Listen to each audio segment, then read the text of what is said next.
الحمد لله حمدا كثيرا طيبا مباركا فيه كما يحب ربنا ويرضاه، والصلاة والسلام على نبي الرحمة وعلى آله وصحبه ومن تبع هداه إلى يوم القيامة. قال الله عز وجل: يا أيها الذين آمنوا اتقوا الله حق تقاته ولا تموتن إلا وأنتم مسلمون. يا أيها الناس اتقوا ربكم الذي خلقكم من نفس واحدة وخلق منها زوجها وبث منهما رجالا كثيرا ونساء واتقوا الله الذي تساءلون به والأرحام إن الله كان عليكم رقيبا. يا أيها الذين آمنوا اتقوا الله وقولوا قولا سديدا يصلح لكم أعمالكم ويغفر لكم ذنوبكم ومن يطع الله ورسوله فقد فاز فوزا عظيما. أما بعد، معاشر الحاضرين الصائمين والصائمات jamaah a'azzakumullah. Pada kesempatan siang hari ini, alhamdulillah, kita memuji Allah Jalla fi'ulah. Kita masih diperkenankan oleh Allah Subhanahu wa ta'ala untuk menunaikan berbagai macam ibadah, termasuk ibadah salat zuhur berjamaah dan bertepatan pada tanggal 10 Ramadan. Alhamdulillah, kita telah masuk atau sudah sampai pada 10 hari yang pertama dari bulan Ramadan. Salawat serta salam semoga selalu terlimpahkan dan tercurahkan kepada Nabi kita Nabi Muhammad sallallahu alaihi wasallam, kepada keluarga, kepada kerabat dan juga kepada seluruh sahabat radhiyallahu anhum ajma'in. Jamaah sekalian yang dirahmati oleh Allah Subhanahu wa taala, ada satu hal yang begitu sangat mendorong kita untuk kita berusaha total dalam mengerjakan ibadah. Yang pertama yaitu adalah syuhudu minnatillahi azza wa jal. Selalu kita hadirkan di dalam hati kita, selalu kita hadirkan di dalam diri kita betapa besar anugerah Allah Subhanahu wa taala yang Allah berikan kepada kita. Di antaranya Allah Subhanahu wa taala masih mempertemukan kita dengan bulan Ramadan. Ini adalah anugerah yang besar. Allah Subhanahu wa taala juga masih memberikan kepada kita kesempatan bisa mengerjakan aktivitas ibadah di bulan Ramadan. Ini juga anugerah yang besar. Yang tentu setiap anugerah yang Allah berikan kepada kita, di dalamnya terdapat kewajiban kita bersyukur. Maka suratul Fatihah yang kita baca di dalam salat, tiap salat kita, itu dimulai setelah menyebut nama Allah, Bismillahirrahmanirrahim, dimulai dengan Alhamdulillahi Rabbil Alamin. Segala puji bagi Allah, Rabb seluruh alam, yang artinya bahwa betapa besar anugerah yang Allah berikan kepada kita, nikmat yang Allah berikan kepada kita, dan nikmat itu mencakup nikmatun batiniyah, nikmat secara batin, termasuk juga nikmat diberi kemampuan untuk menunaikan ibadah. Karena kalau bukan nikmat dari Allah, pertolongan dari Allah, mungkin kita tidak bisa lagi bertemu dengan Ramadan. Kalau bukan nikmat dari Allah Subhanahu wa taala, mungkin kita tidak bisa mengerjakan ibadah di bulan Ramadan ini, karena sebab-sebab yang tidak bisa kita prediksi, apakah sakit atau kemudian yang lainnya. Maka ini adalah merupakan nikmat yang besar yang wajib kita syukuri. Kewajiban bersyukur adalah dengan kita berusaha secara maksimal mengerjakan ibadah dan ketaatan di bulan Ramadan ini. Setiap kesempatan yang Allah berikan tidak kita sia-siakan. Oleh karena itulah, siapa orang yang menyia-nyiakannya, apa kata Rasulullah sallallahu alaihi wasallam di dalam hadis yang diantaranya diriwayatkan oleh Al-Imam Ahmad, Rasulullah sallallahu alaihi wasallam sabdakan, raghima anfu rajulin, sungguh sangat merugi. Raghima anfun itu kalau dalam bahasa Arab artinya orang itu jatuh tersungkur, mukanya, wajahnya terjerembab ke tanah, Pak, ke pasir. Jadi dia jatuh wajahnya terjerembab ke tanah, ke pasir, itu namanya raghima anfun. Itu menandakan orang ini celaka, orang ini rugi. Siapa yang rugi itu? Rasul sallallahu alaihi wasallam sabdakan diantaranya adalah man adrakahu Ramadan. Orang itu masih Allah berikan kesempatan bertemu, berjumpa dengan bulan Ramadan, falam yughfar lahu dhunubuhu, sedangkan dosa-dosanya tidak diampuni oleh Allah Subhanahu wa taala. Rugi banget orang yang masih diberikan kesempatan oleh Allah Subhanahu wa taala berjumpa dengan bulan Ramadan, tapi kemudian dosanya tidak diampuni oleh Allah Subhanahu wa taala. Padahal kita sebagaimana tahu banyak sekali hadis-hadis yang menjelaskan tentang maghfiratul dzunub, ampunan dosa. Banyak sekali hadisnya. Yang kalau kita sebutkan satu persatu, pastinya kita akan dapati betapa besar ampunan Allah di bulan ini. Tapi disertai dengan kesungguhan. Kalau tidak disertai dengan kesungguhan, maka bagaimana dia bisa mendapatkan ampunan? Rasul sallallahu alaihi wasallam bersabda, hadis sahih diriwayatkan Imam Bukhari dan yang lainnya, "Man shama ramadhana imanan wa ihtisaban, ghufira lahu ma taqaddama min dhanbi." Siapa orang yang berpuasa di bulan Ramadan karena dia meyakini iman akan kewajiban perintah puasa Ramadan, dan dia juga bersungguh-sungguh berharap kebaikan pahala dari Allah Subhanahu wa taala, ghufira lahu ma taqaddama min dhanbi, diampuni dosa yang terdahulu. Begitu juga orang yang salat qiyam di malam Ramadan, man qama ramadhana imanan wa ihtisaban, ghufira lahu ma taqaddama min dhanbi. Siapa orang yang salat di malam-malam Ramadan karena iman, karena berharap pahala kepada Allah Subhanahu wa taala, diampuni dosanya terdahulu. Diampuni dosa. Dalam hadis yang sahih diriwayatkan oleh Imam Muslim, Rasul sallallahu alaihi wasallam bersabda, ini tidak ada hubungannya secara khusus dengan Ramadan, tapi semua ibadah. As-salawatul khams, salat 5 waktu. Wal jumu'ah ilal jumu'ah, dari satu salat Jumat ke salat Jumat yang lainnya. Wa Ramadan ila Ramadan, dari satu Ramadan ke Ramadan yang lainnya. Mukaffiratun lima bainahunna, menghapuskan dosa-dosa di antara itu semuanya.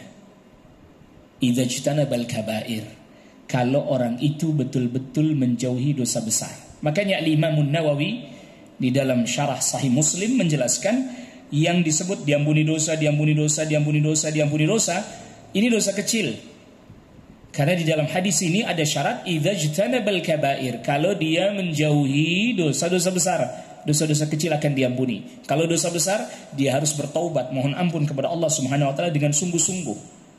Maka siapa orang yang mohon ampun kepada Allah dengan sungguh-sungguh dia beribadah, maka kemungkinan peluang besar diampuni dosa besarnya dan juga diampuni dosa-dosa kecilnya seluruhnya oleh Allah Rabbul Alamin. Maka dengan orang mengerjakan ketaatan ibadah, bisa dihapuskan kesalahan dan dosanya oleh Allah Rabbul Alamin, dengan syarat dia sungguh-sungguh totalitas. Maka orang itu akan sungguh-sungguh total. Yang pertama, kalau dia selalu menghadirkan pada dirinya bahwa ini adalah nikmat yang besar yang Allah berikan pada kita. Kita seringkali menganggap bahwa nikmat yang besar itu hanya dari sisi perkara-perkara yang material, terlihat, nampak, wujud dan seterusnya. Padahal kita masih bisa di kesempatan ketemu Ramadan, nikmat besar. Kita bisa puasa di bulan Ramadan, nikmat besar. Kita masih bisa qiyam salat di malam-malam Ramadan, nikmat besar. Makanya jangan ngebut-ngebut. Itu bukan totalitas, kebablasan yang itu. Itu bisa dicabut surat izin mengimaminya, Pak, mestinya itu dicabut itu, Pak. Yang salatnya ngebut-ngebut itu. Kenapa? Tidak ada. Silahkan Anda cari, Anda tanya. Dalam kitab-kitab fiqh manapun, tumakninah itu harus, Pak. Ayo silahkan. Bahkan hadisnya jelas, tegas. Jadi ada orang beranggapan begini. Kalau sholat sunnah boleh tidak tumakninah katanya. Ini tidak tepat. Mengapa tidak tepat? Karena satu ketika, ini hadis sahih diriwayatkan oleh Imam Bukhari. Rasul sallallahu alaihi wasallam sedang di dalam masjid, sedang duduk, lalu ada orang masuk masjid, salat dia. Berarti bukan salat fardu, karena kalau salat fardu Rasul dimami. Ini enggak, Rasul sedang duduk, Dia lalu masuk ke dalam masjid, dia salat. Selesai salat dia datang kepada Rasulullah SAW mengucapkan salam. Setelah dijawab salamnya oleh Rasulullah SAW, lalu apa kata Rasulullah SAW? Qum fa salli fa innaka lam tusalli. Salat lagi. Kamu belum salat. Dia salat lagi. Selesai salat datang lagi, Rasulullah SAW katakan lagi, Qum fa salli fa innaka lam tusalli. Kamu belum salat. Ulangi lagi. Padahal baru saja tadi salat. Lalu kemudian yang ketiga datang lagi, Qum fa salli, masih suruh ngulangin lagi. Salat lagi, kamu belum salat. Lalu orang ini berkata, Ya Rasulullah, alimni as-salah. Wahai Rasulullah, kalau gitu ajarin saya cara salat. Di antara yang Rasul sabdakan, ini hadis panjang disebut oleh para ulama dengan hadis al-musi salatahu. Hadis orang yang buruk dalam salatnya. Artinya buruk di sini dia tidak tumakninah. Di dalam hadis itu Rasul di antaranya sabdakan, Idza raka'ta farka' hatta tatma'inna raqi'an. Kalau kamu ruku' maka ruku'lah sampai tumakninah. Kalau kita lihat beberapa penjelasannya para ulama, para fuqaha terkait dengan al-qadru, kadar, berapa kadar minimalnya tumakninah. Di antara para ulama ada yang menjelaskan, ini termasuk yang dijelaskan oleh Syekh Nawawi Al-Bantani rahimahullahu taala, itu minimal baca tasbih 1 kali ketika posisi sudah berhenti, Pak. Jadi misalnya rukuk, Allahu Akbar, dia berhenti, baca dia Subhana Rabbiyal A'la, Sami'allahu liman hamidah. Bukan nyicil. Tahu nyicil? Jadi dia takbir Allahu Akbar, udah baca Subhana Rabbiyal Azim, atau baca Subhana Rabbiyal Azim, sujud Subhana Rabbiyal A'la, ruku baca Subhana Rabbiyal Azim. Dia udah nyicil Subhana Rabbiyal Azim, Sami'allahu liman hamidah. Ini berarti baca tasbihnya nyicil di perjalanan, Pak. Wa hadza la yasihhu bittifaqil ulama. Hal ini tidak sah, ijma, sepakat para ulama, tak ada berselisih, Pak. Tidak ada perselisihan. Ini perlu kita perbaiki kondisi kita nih. Kalau urusan salat aja kita gampang-gampangin, gimana urusan yang lain? Sebagaimana juga puasa Ramadan yang kita kerjakan, iya, kita harus salat fardu. Kalau tidak salat fardu bahaya puasa kita. Karena dalam hadis yang sahih diriwayatkan al-Imam al-Bukhari, Rasul sallallahu alaihi wasallam bersabda, "Man fatatu salatul 'asri habita 'amaluhu." Siapa orang yang enggak ngerjain salat asar, amalnya sirna, Pak. Ini contoh aja. Yang disebut salat asar di sini contoh, bukan berarti salat yang lain boleh ditinggalin, yang enggak ditinggalin yang asar, bukan. Karena waktu asar itu memang waktu nanggung kan ya. Waktu nanggung. Kalau duhur gini memang waktu istirahat. Waktu asar itu kan waktu nanggung. Entar deh. Tahu-tahu maghrib. Diundur deh. Nanggung. Maka sering kali orang tertinggal salat asarnya. Apa kata Rasulullah SAW? Siapa orang yang meninggalkan salat asar, amalnya sirna. Para ulama katakan, maka puasanya bisa sirna juga. Artinya secara tampilan zahir dia bisa jadi mengerjakan puasa, tapi tidak ada nilainya sama sekali di sisi Allah Rabbul Alamin. Bahkan sirna. Makanya ibadah itu satu dengan yang lain bertautan, tidak bisa dipisahkan. Antara salat dengan puasa bertautan. Arkanul Islam, rukun Islam mulai dari yang pertama sampai yang kelima berkaitan satu dengan yang lain. Jangan sampai kemudian jadi diurutkan berdasarkan hadis. Salat nomor 2 itu bukan berarti maksudnya kita gampang-gampangin. Nah sekarang tolonglah sudah hentikan bercandaan-bercandaan. Salat nomor 2, nomor 1 syahadat, hentikanlah sudah ini. Jangan lagi bercandaan-bercandaan seperti ini. Kenapa? Supaya yang namanya keagungan satu ibadah itu tetap ada di dalam batin kita. Makanya dilarang, Pak. Kita bercanda-bercanda urusan agama, dipleset-plesetin, tak boleh. Bahaya. Walaupun kita niatnya cuma bercandaan, gak boleh. Khawatir masuk dalam pelecehan agama. Gak boleh. Urusan sholat dipleset-plesetin. urusan akhirat dipleset-plesetin, ceritanya ndak ada dalilnya. Seperti misalnya dulu ada cerita orang kalau mati pesen sama anaknya, nanti saya pakaikan kafan yang sudah lawas saja, sudah lama, sehingga nanti nggak ditanya sama malaikat, ndak boleh ini dari mana, ini cerita-cerita seperti ini. Sehingga Pak, keagungan, kemuliaan agama jadi hilang pudar sedikit demi sedikit dari jiwa kita, dari batin kita. Kalau kita tidak mensyukuri nikmat kita nih hari ini Pak, jadi orang Islam hari ini kita, Allah perkenankan kita salat, Allah izinkan kita sujud tadi, salat berjamaah yang Rasul sabdakan 27 derajat lebih utama daripada salat sendirian. Salatul jamaati tafdulu salatul fardhi bi 27 darajah. Salat berjamaah lebih baik daripada salat sendirian, 27 derajat diangkat derajatnya oleh Allah Rabbul Alamin. Di dalam salat juga dihapuskan dosa-dosa kita, kesalahan kita. Maka kita memohon ampun kepada Allah Subhanahu wa taala di dalam salat kita. Itu anugerah besar Pak Allah berikan kepada kita. Hidayah dimasukkan ke dalam hati kita sehingga kita mau salat, sehingga kita mau ibadah. Itu nikmat besar. Nikmat besar yang enggak tahu kita, jangankan besok hari, enggak tahu sampai asar nanti kita masih bisa mengerjakan ibadah yang sama seperti yang kita lakukan saat ini di masjid ini misalnya. Kita nggak tahu. Apakah kita nanti sampai di waktu maghrib, kita nggak tahu. Maka yang kedua setelah syuhudul minnah, kita mengakui betapa besar anugerah yang Allah berikan pada kita. Yang kedua ini penting, syuhudut taksir. Kita mesti sadar bahwa kita ini banyak kurangnya. Kalaulah kita mengerjakan salat banyak kurangnya, makanya habis salat apa yang kita baca Pak? Rasul ajarkan kita baca alhamdulillah, baca astagfirullah. Astagfirullah kan dalam hadis yang sahih diriwayatkan Imam Muslim. Rasul kalau habis salat baca astagfirullah, astagfirullah, astagfirullah, Allahumma antas salam wa minkas salam, dan seterusnya itu. Hadis sahih ini diriwayatkan Imam Muslim. Tidak didapati satu riwayat pun Pak, habis salat fardu Rasul baca alhamdulillah. Kalau ada tolong kasih tahu saya, mungkin saya yang terlewat. Kenapa? Pertanyaan. Itu salah satu bukti apa? Syuhudut taksir. Bukti bahwa kita masih merasa butuh kepada ampunan Allah. Bahkan dalam ibadah kita pun kita belum betul-betul maksimal, sehingga kita mohon ampun kepada Allah habis salat. Kenapa? Bisa jadi tengah-tengah sholat pikiran kita sedang mikirkan ini, mikirkan itu, mikirkan ini, mikirkan itu, kepikiran ini, kepikiran itu. Itu kan taksir namanya.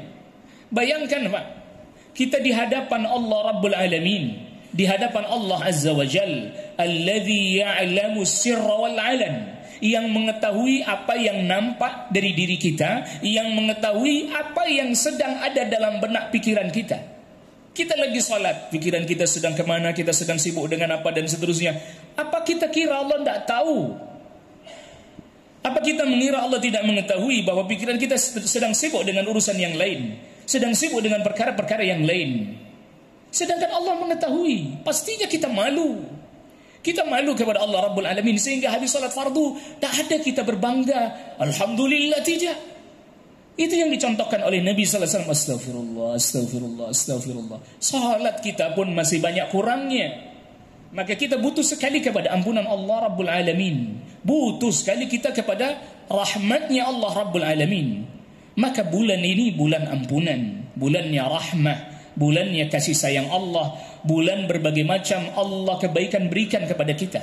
Kesempatan yang begitu berharga untuk memperbaiki segala apa yang ada pada diri kita, untuk memperbaiki semua apa yang ada pada diri kita, agar supaya kita menjadi hamba yang diampuni dosanya oleh Allah Rabbul Alamin. Jadi kita butuh. Jadi bukan Allah Rabbul Alamin yang butuh pada Ramadan, kita yang butuh pada Ramadan. Bukan Allah Rabbul Alamin yang butuh pada puasa kita, tidak. Kita yang butuh pada ibadah ini. Kita yang butuh pada puasa, kita yang butuh pada salat, kita yang butuh kepada mengerjakan ketaatan-ketaatan. Itu kebutuhan kita. Maka orang yang diampuni dosanya oleh Allah Rabbul Alamin, maka orang itu akan diberikan kelapangan hatinya. Sebab apa? Bebannya Allah hilangkan. Dosa itu beban. Apa Allah Subhanahu wa taala katakan kepada Rasulullah sallallahu alaihi wasallam di dalam surat Asy-Syarh Alam nashrah laka sadrak? Bukankah telah kami lapangkan untukmu hatimu?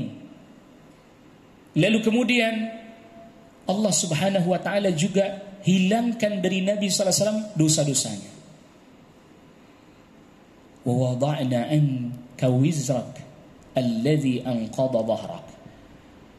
Alam nashrah laka sadrak wa rafa'na laka dhikrak wa wada'na anka wizrak alladhi anqadha dhahrak. Bukankah kami telah lapangkan hatimu, kami angkat penyebutanmu, dan kami hapuskan dosa-dosamu yang meremukkan punggungmu. Allah Subhanahu wa taala jadikan di dalam ayat ini bahwa yang namanya dosa itu beban di punggung berat itu. Iya. Tapi kemudian Allah hilangkan. Maka orang itu dihilangkan bebannya, jadi lapang, jadi tenang, jadi tentram. Maka perhatikan apa yang sahabat Abdullah bin Abbas radhiyallahu anhu ceritakan tentang Rasul sallallahu alaihi wasallam ketika di bulan Ramadan. Kata sahabat Abdullah bin Abbas radhiyallahu anhu, hadis ini sahih. Kana Rasulullah sallallahu alaihi wasallam ajwadan nas wa ajwad ma yakunu fi Ramadan hina yalqahu Jibril wa kana yu'ariduhu al-Qur'ana kulla lailatin aw kama qala. Kata sahabat Abdullah bin Abbas, Rasulullah sallallahu alaihi wasallam itu orang yang sangat dermawan. Dan lebih dermawan lagi tatkala bulan Ramadan.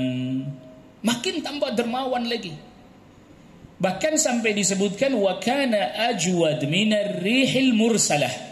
Saking dermawannya Rasulullah sallallahu alaihi wasallam sampai seperti angin yang berhembus, semuanya kena. Artinya tidak ada satupun orang yang ada di sekeliling Rasulullah sallallahu alaihi wasallam, apakah itu keluarga, apakah itu kerabat, apakah itu sahabat, apakah itu tetangga, kecuali pasti ikut merasakan kebaikan dan kedermawanannya Rasulullah sallallahu alaihi wasallam.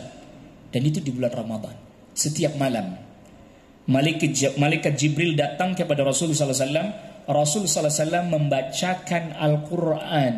Malaikat Jibril yang menyimaknya. Itu namanya al-ard. Dalam ilmu hadis namanya al-ard. Al-ard itu murid membaca, guru menyimak. Itu namanya al-ard dalam ilmu hadis begitu. Jadi ada murid bacain hadis, gurunya yang menyimak, benar atau tidak ini bacaannya, keliru atau tidak. Nanti kalau ada keliru diperbaiki. Rasulullah sallallahu alaihi wasallam ya'riduhul Qur'an, membaca Al-Qur'an, malaikat Jibril yang menyimaknya. Di sini kenapa ketika bicara tentang kedermawanan lalu kemudian Al-Qur'an, ini juga hubungannya dengan Ramadan. Orang itu ibadah, dia baca Al-Quran, dia puasa, dia salat, akan memberikan dampak ketenangan pada jiwanya, batinnya. Jiwanya tentram, batinnya lapang, Pak. Muncullah tadi kedermawanan. Kalau hati kita lagi sempit, gimana kita mau dermawan? Hati kita lapang, hati kita tenang, hati kita tentram, mudah sekali kita untuk mengeluarkan sesuatu untuk kebaikan-kebaikan, apalagi di bulan Ramadan seperti sekarang ini. Makanya kita kasih contoh saja nih, bapak sedang hatinya lapang, hatinya tenang, hatinya tentram, tiba-tiba anaknya minta sesuatu, itu tidak lagi berpikir panjang, iya. Istrinya minta sesuatu, hatinya lagi lapang, iya, langsung dipenuhi. Hatinya lagi sempit, minta sesuatu, udah nanti aja lah. Saya sedang tidak nyaman, saya sedang tidak senang. Itu tanda bahwa dengan beribadah orang jadi tenang, orang jadi tentram.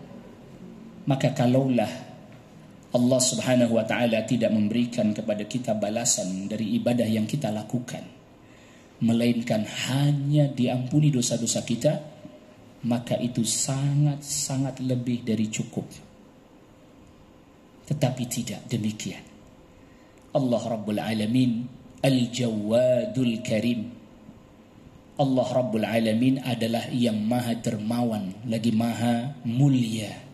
Allah tidak memberikan hanya itu saja, tapi Allah berikan berbagai macam keutamaan. Sampai-sampai dia bisa mendapatkan pahala 2 kali puasa walaupun dia hanya 1 kali puasa. Apa yang Rasulullah SAW sabdakan? Man fattara sa'iman kana lahu ka ajri siyamihi ghaira ay yanqusa min ajrihi syai'. Siapa orang yang memberikan berbuka kepada orang yang berpuasa, dia dapat pahala seperti pahala puasanya orang itu, dan pahalanya orang itu tidak dikurangi sedikit pun.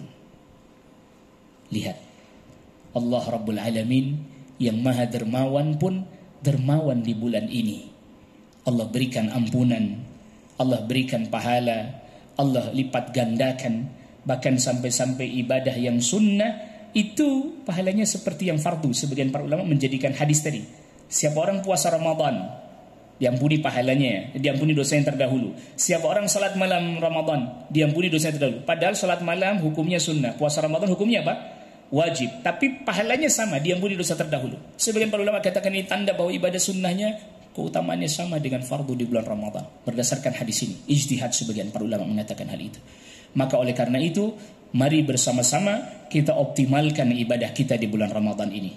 Tentu menjaga sholat fardu tetap harus terus dijaga. Jangan pernah dilalaikan, diabaikan. Ditingkatkan kualitas puasanya, qiyamul lailnya, termasuk juga sedekahnya, infaknya. Sebagaimana tadi Rasulullah SAW begitu dermawan. Ingat, ternyata dengan memberi hati kita jadi semakin gembira dan lapang. Makanya Ramadan ditutup dengan zakat fitr. Jadi yang namanya ibadah itu pasti dimensi dua itu langsung beriringan. Dimensi vertikal antara kita dengan Allah Rabbul Alamin, puasa, salat, dan seterusnya. Dimensi horizontalnya, sedekah, memberi makanan berbuka, termasuk zakatul fitr. Dua sekaligus. Dan ingat bahwa apa yang kita lakukan dan apa yang kita keluarkan pasti tidak akan sia-sia. Semoga Allah Rabbul Alamin memberikan kepada kita kemampuan untuk bisa menunaikan ibadah secara maksimal di bulan Ramadan ini, dan juga banyak-banyak kita mohon pertolongan kepada Allah dengan membaca doa Allahumma a'inni ala dzikrika wa syukrika wa husni ibadatik. Berikan pertolongan kepada kami ya Allah untuk selalu bisa bersyukur, berzikir, beribadah yang terbaik kepadamu. Terima kasih atas perhatian, mohon maaf atas segala kekurangan. Wa sallallahu ala nabiyyina Muhammadin wa alihi wa sahbihi wa sallama tasliman katsira. Subhanakallahumma bihamdika asyhadu an la ilaha illa anta astaghfiruka wa atubu ilaik. Wassalamualaikum warahmatullahi wabarakatuh.